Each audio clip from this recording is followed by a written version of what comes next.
And now, FAIRFAX Breakfast Club with your host, Basil Lemba. Welcome to the FAIRFAX Breakfast Club show. My name is Basil Lemba and I will be your host. The FAIRFAX Breakfast Club is a weekly program in which we bring to you valuable and workable know-how you can use to improve your networking skills and grow your business. We always start the show with a quote.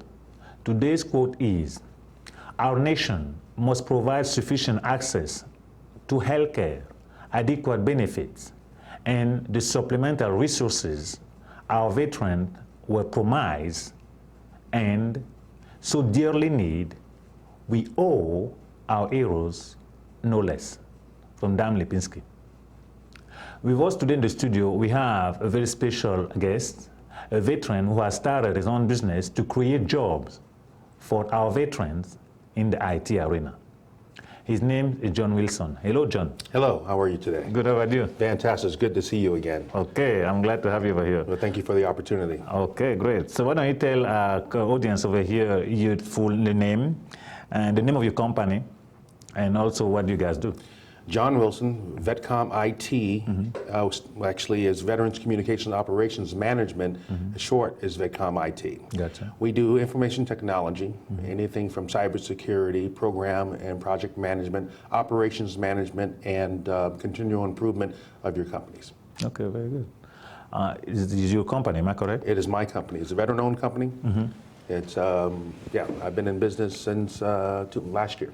Very good. Tell us how you got to start the company. Well, I started the company because I used to work for some of the larger companies, SAIC, CSC, Lockheed Martin, Unisys. And I decided that when the troops come back, they want to have the same family orientation that they had when they were overseas. What happens is, once you leave the military, you leave your military family behind. And so when you get into the civilian section, different world. It's a different world. Totally and completely. So I'd like to have a comfort zone, so when they're working with me, they can feel that they have a family base to come to. Gotcha. Okay, very good, excellent. So tell us about it. So you were in the Army yourself? Yes, I was in the Army for 4.5 years. I was stationed in Germany, and from there, I came back in country in '92. I went to CSC, I went to Computer Learning Center, which is now as ITT Tech, and that's where I got my degree. Okay. And from there, I went to Mantech Solutions, where I learned how to solder boards. From soldering boards, I went to desk-side support, answering phones, Tier 1, Tier 2 support. From Tier 1, Tier 2 support, Tier 3, I became a desktop support manager and working with CBP and DHS. Okay. What is the challenge that the veteran face when they come back in the civilian world? The challenges what are the challenges? Yeah, the challenges that the veteran faces is the understanding of the American people, to see what they're going through, not only as the loss of their family, as we talked about, that they can talk to every day, their military family. The challenges is trying to fit in to a group that don't understand the same language. It's really a language barrier. We have to learn how to communicate differently, because obviously we were in combat and our language is somewhat different. It's interesting because I attended a convention 6 months back, and it was for veterans. And the convention was about trying to integrate the veteran people into the civilian world, which we have to, because once that career is over, well, this is what you're up to. And the speaker was talking about one guy, and he went to one of those, the fair where they're looking for a job, and he was talking, this guy was there, and he was just really not interested at all. He didn't see himself, I believe, fitting. And then the guy was like, and then he went to him and said, "Well, don't you go and see those people because they're offering jobs?" Like, what? The guy was not just really communicating, and he got in communication with him, and he found out that, oh, that guy was a sniper. Okay? But the problem, which is to your point, was the communication, because a sniper actually is highly skilled when it comes to that different technology, knowledge, physics, and what have you. Right. But his problem was how to parlay their skills into a civilian position. Right. Once he was made to say, and then the guy asked him, but what skills do you have? What do you know? And once he laid out the this, that, it was easy for them to put together all the knowledge that they have and use them now in the civilian world. Correct. And that's exactly what I'm talking about. What I see what's failing is a training environment for our troops. I'm working with a guy named Cedar Nader. Mm-hmm. He has something on YouTube that shows different types of training for our troops when they come home. Mm-hmm. Because we spend so much time in training the troops before they go overseas, right? Mm-hmm. What we need for them to do is have a different type of training to get back into the civilian world. Absolutely. And that's what we need. Mm-hmm. It should be 2 years out, which is unrealistic. You can't do that. So 6 months would be probably ideal if we can do that. So we can deprogram them from the life that they lived overseas. Absolutely. That's fundamental. Yes. Because it's black and white. Yeah. The two words. It's black. Talking about language, you hit on the nail. It's black and white. I say that because I met a guy once. He was coming back and then he started a business. But we have an event at his place. The language was telling it was natural to him. But that's absolutely not the language used in the world's business. He was seeing himself all the time in confrontation, as opposed to looking for partnering with the people. Mm-hmm. He did not see, I guess, I don't know if the word would be, he just didn't know better. But it's that lack of training, of adjustment. I think, I was discussing that with somebody, there is yes, that 6-month program. I think the stress would be in marketing and public relations. Some of it. Mm-hmm. What you say, only say it differently. I hear what you're saying. Mm-hmm. But that different language is harder than you think, because when you're coming from a command of a firing command, gunner is able to tag, identify, fire on the way. Mm-hmm. That's the language that we hear is very direct. Mm-hmm. And that leadership, when you're talking about someone dealing with someone on the outside who's in charge, a civilian in charge, well, he's talking to someone out of the military who is used to being in charge, used to leading. He's also used to following, but the commands are totally different. If you put someone in front of someone in the service who've just been in the service, and you say, this is your leader, follow what they say, they will. However, they will also give you their opinion. And I don't think that sometimes in the civilian world, you want to hear the other person's opinion because you're the boss in this my way or the highway in so many different locations, right? Where we've learned is to share our knowledge to make sure that you get a better operations when it's over. If you see something, you say something, you share it, and everyone has an input on what's going on. And this is the reason why you want to hire yourself a military person. You want to hire them because you know what they do for our country and for you as an individual is to make you better. Okay. Does such a program exist in the 6-month program I'm mentioning? It does exist. Like I said, you can go on YouTube. I've talked to a few people on the Hill. I'm trying to get them to back this up so that they can send soldiers or military folks through this program. And I'm in the process of talking to a few of those folks and seeing what they can do so it can make it semi-mandatory for these folks when they come out. Well, something got to be done, because in going in, they get heavily trained. It's only natural that on the way back they get trained as well. Right. Otherwise, it's just a matter of who can make it, and it's left to, not that, I don't even mind that, or maybe not, but really it is difficult. It is a whole different world, different set of rules, and command is command. It's like men have to report at 12:00. Well, you come into the civilian, well, men have to report at 12:00, they say, I'm suing you. You know what I'm saying? It's so built in him that he does not, it even cross his mind that is not accepted.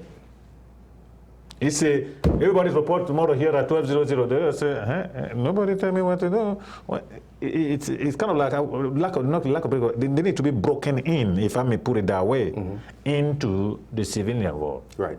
Exactly right. And I think that is totally, it is fundamental. They do, it's natural, it's physical thing. You train them in to do what they're going to do. When you bring them back, you need to change them, to readapt them. That's correct. And get them back into the society. And I think stress should be done on that point. Absolutely. Absolutely. They feel like a fish out of water. Right. They're lost. Exactly. Completely. Who do you go to? Where do you start? Where is whatever? And it is just too hard. Well, there are a ton of programs out to help veterans, and these programs are more there to help them find jobs and things of that nature, not to deal with the mindset, maybe. The mindset, absolutely. I mean, obviously there are hotlines you can call. You know, the 1-800 numbers a veteran can call if they're in trouble. But again, how can we train them to become civilians? Exactly what we were talking about. Because we trained them first, right. Mind you. They were civilian first, they was trained into military. Now we're getting them back over here, and it seems like, well, there's no need to. Physically, it doesn't even work, logically. Well, it's almost like being reborn again. I mean, once you go to boot camp, it's a different birth. They take you and they make you something to where you should be. I mean, they make men out of young boys and women. You know, make women out of young girls into women. And what happens is, when you're talking to a 18, 19-year-old kid, and then they're in the service for 20 years, wow, you know what I mean? So even though we're talking about that 6 months of retraining for them to get out, that's still not enough, but it's something. It's something to go ahead and do. And they build from there, because obviously nobody's going to sit there forever. It's not like if there is a goal. There's no goal. When they go into the army, there's a goal. Right. So they train toward a goal. When they're going back, there's no such, there is a goal naturally, but it is life. I guess it's as wide as it can be. Right. Give them a little bit they can work with. I think it's fundamental. And then from there, you know, it's like anything, they're going to grow into that world. But I think that they should be given that part so that they have at least some foundation, if I may put it that way. Oh, absolutely. I know when I came back, I was in the first Iraqi war. When I came back to the United States, I had some difficulties really learning to adapt to America again. And at that time, I spoke German, still do. And I sometimes have forgotten some of the English words. I mean, because I adapted myself so heavily into another country, another lifestyle. And then it just takes you some time to reestablish yourself when you get back home. So yeah, I understand what they're going through when they get back. But then back to your company. So your company is good because then you can hire those people, and you being the leader will be, as you put it, a family for them where they can they are under somebody, and then they can make their life easier to adapt and get all the pieces back together, if I may say so. That's the plan. The plan is to hire 80% of veterans that are coming out. The other 20% have some affiliation with veterans, or a veteran. So they're dependents of sorts. So that's the goal, so that they can come to a place where I understand what they're going through, and they have a place that they can talk to someone who's been through it all. Okay. We can show your website over here on the screen so you can do that. What assistance, what do you need then from the business community? Well, from the business community, what I'm looking for is teaming agreements, you know, small contracts, big contracts. I've worked with DHS for a long time, and probably one of the biggest places, largest places I've been to for in a while. So I'm just trying to find that synergy with a company that needs a veteran-owned company, a disabled veterans-owned company, to help them win contracts. So that's what I'm doing right now. We're in our infant stage, and we need our 2 years of experience.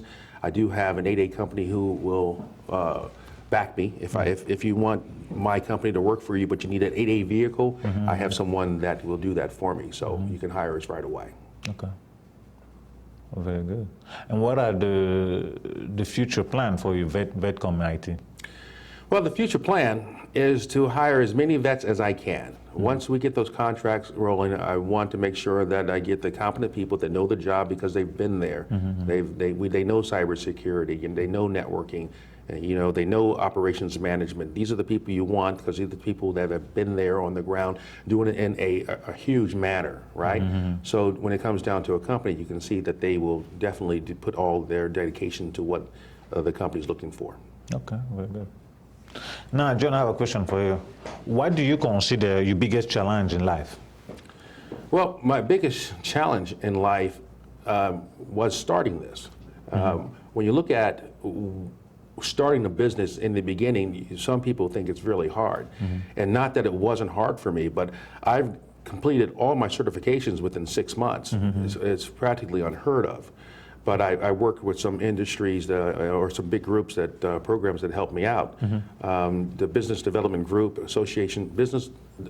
Association Group is a veterans group in Arlington, and they help veterans get jobs, start their own companies, and they were instrumental in making sure that I am where I am today, and I couldn't do it without them. Gotcha. Okay. And what is your biggest success in life, John? My biggest success in life is that I've started my business.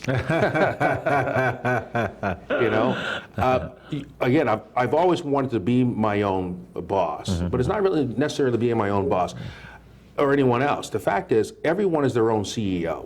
That's true. I don't totally care. Correct. Right. I don't care what you do. If you like your job, or even if you don't like your job, the fact is, once you put your name on or stamp your name on their job, that's you. I don't care who you work for, Lockheed Martin, CSC, SAIC. The fact is that they pay your paycheck, but you are your own CEO. And this is what I tell the folks that are working for me. Yes, Gotcha. you may work for me, but it really, the market's on you. You have to put your best foot forward to represent who you are as a person. I guess it comes down to a degree, a point of responsibility. Absolutely. That's your job, that's your post, that's your position, you own it. Right. Okay, very good, excellent. So that's very nice. So now, tell us, we're fortunate not to have you as one of our guests at the breakfast event. Tell our fine folks over here your experience at the breakfast event. I'm very much interested from a military person. I've never had it before. Well, I tell you what, you commanded that breakfast, and at first I wasn't sure what was going on. And then you had us all stand up, and then you had us meet each person one at a time, which was brilliant. Because you're wondering, when you go into an event like that, how am I going to meet 15, 16, 20, 30, 40 people? And the hello, to say hello to the next person, and the hello.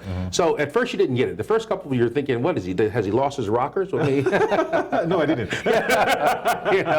And then after the third and fourth time, now you get it. Yeah, you understand. You want to say hello to everyone in the room. Just make sure you touch bases and hand cards out and things of that nature. I thought it was excellent. Okay. As a matter of fact, I use one of it's something, you have 4 bullets or 5 bullets on a card. Right, yeah. And the one that I like the most about those bullets is you had be interested or interesting. And being interested in what people are talking about is very important, and it helps you along the way. Absolutely. I mean, it's okay to be interesting, right? Absolutely. And I love to be interesting. But when someone is speaking to you, regardless of what the nature is, regardless of how small or large of an event they're talking about, you stay focused on them because they have something that they want to convey to you. I think it's very important. No, it's fundamental. A lot of it's. I think it's key in human relationship, if you ask me. Right. Because more often than not, you will be amazed the amount of upset, of discord that come into a relationship only because the other one was not interested at all or did not pay attention, which just send a message that you don't matter. Right. And that can go a very long way in building relationships done well. If not, it can also be just devastatory for the other person. Right, exactly. And everyone matters. And I think that's right. what we need to convey to folks, regardless of who's talking to you, you listen to them because they do matter. And what they do for us matters. I totally agree. Absolutely. How do you like the chair drill? The chair drill was awesome. I mean, that's the one where you sit down and you're against the wall, and I mean, being a newbie, and then having the old timers come by, and you do that 2-minute drill where you're talking to each other, I think, and handing out your cards and talking about yourself. Because what happens is, when you're a new business, you're not used to saying who you are. Yes. Sometimes you got to come through 3 or 4 or 5 iterations of what you're trying to say. What do I want to convey to the person I'm talking to? Until you finally get the ones that, aha, this is who I am. I loved it. It was fantastic. Yes, I think it's great, that part particularly, because even though we know we got to train, practice that, we never get the opportunity to practice that. Exactly. And the other thing I like about it is because once you give it 2 or 3 times, you start seeing what is that the other person reacting to. Exactly. What do they respond? And it tells you, it helps you refine your presentation, your skill, and let me know what to say in order to introduce themselves. We already hear about this elevator speech, but whoever get a chance to practice elevator speech is very difficult.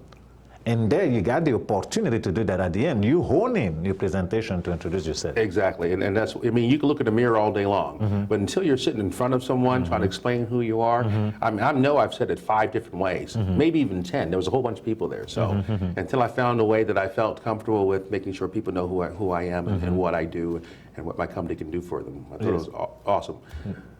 Yeah, I think the beauty that is comfortable. It's not just saying you can say anything you want. But do you feel comfortable that, okay, I like this, I feel okay with this, and then you get my message out? Right. Once you're there, now you set. Right, exactly. Now, there's somebody come and then you can present yourself, and then you can introduce yourself and say that. And I think that's very helpful. Well, I'm glad you liked it. Oh, it was valuable. It was a valuable lesson. I needed that lesson. As a matter of fact, I'm going to do it again when I get home. And also we have the expo coming. Well, we hope you're going to stop by on May the 17th.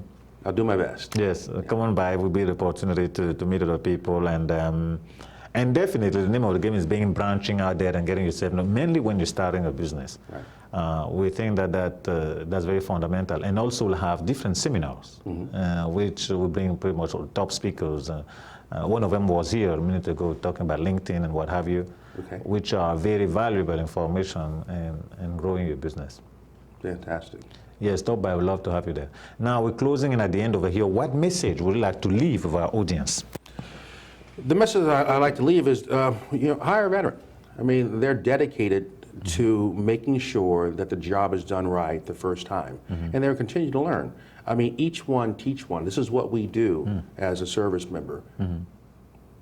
Okay, so hire a veteran. Okay, so guys, you can check it out over here. He has his website, and feel free to touch base with them. Is there any other organization that you recommend for the civilian people when they want to touch base with veteran people or get to learn? Well, you have Jobs for Vets, you have the workforce or work source that's out there, the Business Development Association group in Arlington, which I talked about, that helps veterans. All these organizations help veterans. Easter Seals is another organization that helps veterans. And what Easter Seal does is it sends veterans through training, and it's free. So they help them go through classes and get certified. So those are the organizations that I would recommend. Okay. Very good. All right. So here, folks, I want to let you know about the monthly breakfast event, which we mentioned. It takes place the 2nd or 3rd Thursday of the month. We won't have it in May this time, but next one will resume in June. I think it will be 19 or 18, whichever day, Thursday that is. Love to have you there. We get the opportunity to bring together 30 to 40 business owners so they can network and do business with one another. The other program we have running is the Expo, which we have talking about one coming on May 17, but I'm not sure you'll get a chance to see this by then. If not, know that we have an Expo coming up on December the 6th, and that will be from 7:30 a.m. to 3. And then again, an opportunity for you to come on, get together with some business people who have the same mindset, who want to grow their business, and so that you can grow yours too. Well, this is a nice program. I hope you like it. I hope it's less scary than you thought it was going to be. Oh, it was like, I had fun. It was good. Now, let me ask you this. Touch up a personal question over here. How are you doing? Do you have a family, and how are you doing? Actually, I don't have a family. I'm a foster child, a foster kid growing up, and this is also something that's near and dear to my heart. I have good friends who I call my family, have been around for a long time. They're excited for me. My 8th grade teacher, who I love dearly, is like my best friend and my mentor. So Patty Barnes is her name, and she'd like to hear her name and on TV. Well, there you go. Then you tell her that she's mentioned her on TV. I'm good. So yeah, she's been a great mentor to me. So yeah, I think what happens is when you're in that situation coming up and growing, the sky's the limit. Sometimes when you're in that arena, you forget that you can be something. And I want to prove to any of those kids out there that are just starting out in families, wondering what they can be, you can be someone as large as you want to be. That's what I want to convey. Very good. Excellent. Well, I want to thank you very much, and definitely looking forward to working with you. And you have my information. Absolutely. I'll tell you right here on the screen that if you need anything, feel free to contact me, and we'll help you in any way we can. One of the reasons I want to have it on the show because I think that the veterans are people who go above and beyond the call of duty. They put their life on the lines, and I wanted to showcase you as an attempt to acknowledge that. And I hope that our fine audience is taking note so that they can also, in their own way, support them. They do it for others. I mean, they're driven by duty. Absolutely. The least we could do is support them when they come back. Absolutely. I think it's the most. We do that. We just want more of it to be done, so to balance that scale, so as to attempt to make up all that they do for us. I thank you very much for coming. Thank you as well. I hope we'll chance to do this again. All right. Thank you very much. Thank you. That, folks, that's it on the show, and then we're looking forward to seeing you next time. Thank you very much. Have a good night. Bye-bye.